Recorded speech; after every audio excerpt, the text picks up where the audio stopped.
If you stare into your own eyes in the dark for 5 minutes, you might see someone else staring back.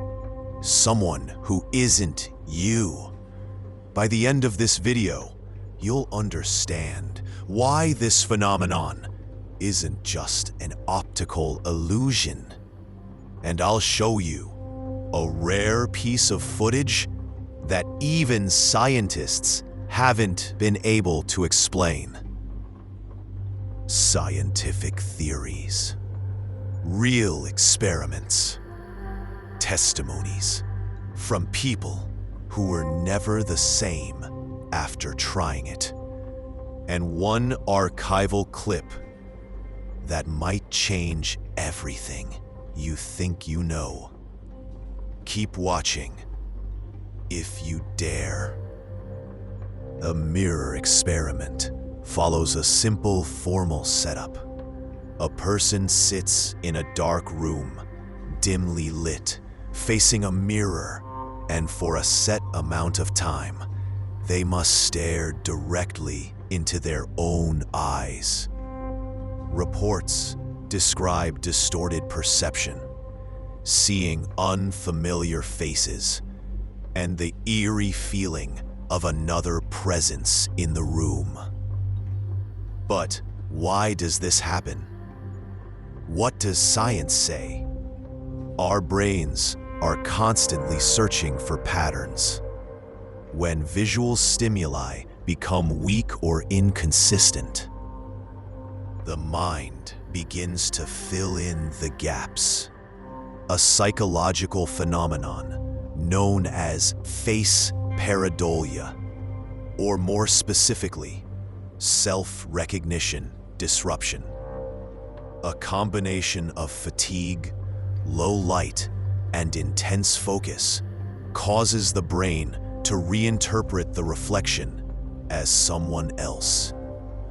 But this theory doesn't explain everything, because some people claim what they saw in the mirror didn't disappear, even after the lights went out.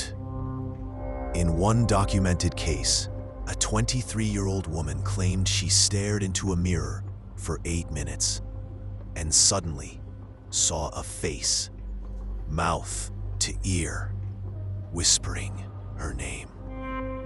Her eyes couldn't move, but she heard breathing, close, heavy, real.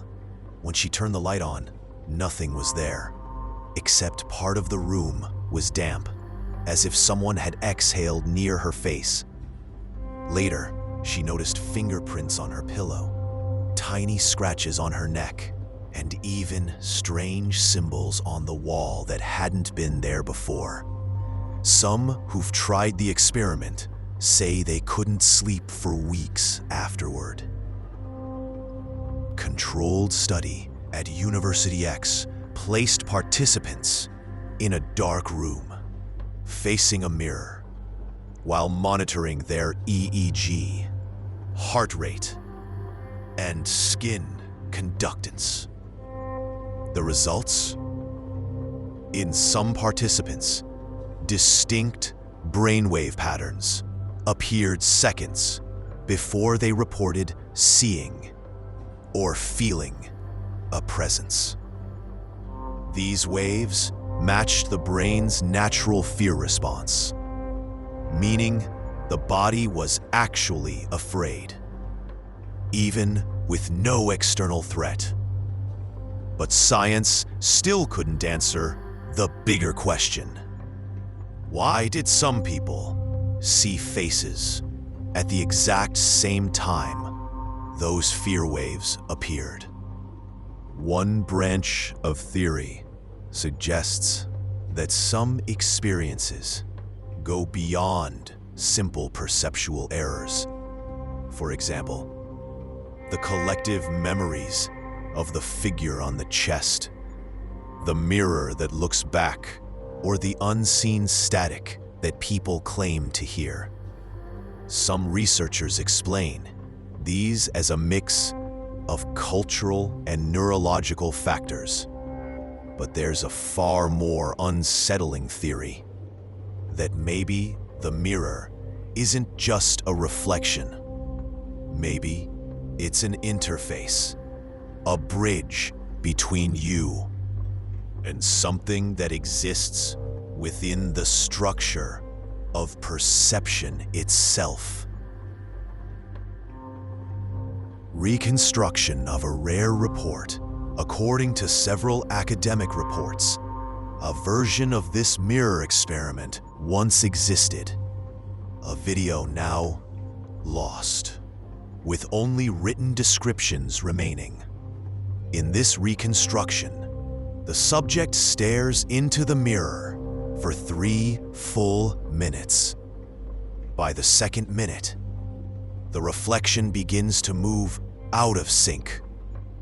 The lids form different shapes, and the eyes seem to focus on something beyond the camera. As the subject slowly steps back, the image freezes. And in that exact moment, a faint sound is heard. A number, or perhaps a code, lasting less than a fraction of a second. Data analysis from similar experiments revealed hidden audio layers, sounds only detectable through specific filters, and a subtle audio shock that has no clear technical explanation. There are techniques capable of extracting the most hidden layers of sound. Spectral analysis, frequency remapping, and phase reconstruction. In several cases, short phrases or numbers were discovered, embedded beneath layers of white noise. Sometimes it was a name, sometimes a date. These could be meaningless, simple artifacts of digital processing, or they could be intentional cues designed to trigger a specific reaction in the listener. But when multiple listeners reported feeling an intense sense of fear or unease immediately after decoding the same number or phrase, the question became much more serious. I heard my name. My phone was next to me. The screen was off, but a voice said, "Come back." After that night, she said she could never stay in that room alone again. Up to this point, we know that low light and intense focus can trick the brain. But EEG data and the hidden audio layers discovered in several clips suggest something far beyond simple perceptual error. The real question is, are we facing a neurological phenomenon or something that wants to be seen and heard? These experiences have left lasting effects on people's lives. Anxiety, insomnia, and even panic attacks. And each time the footage is replayed, it feels like it's happening all over again.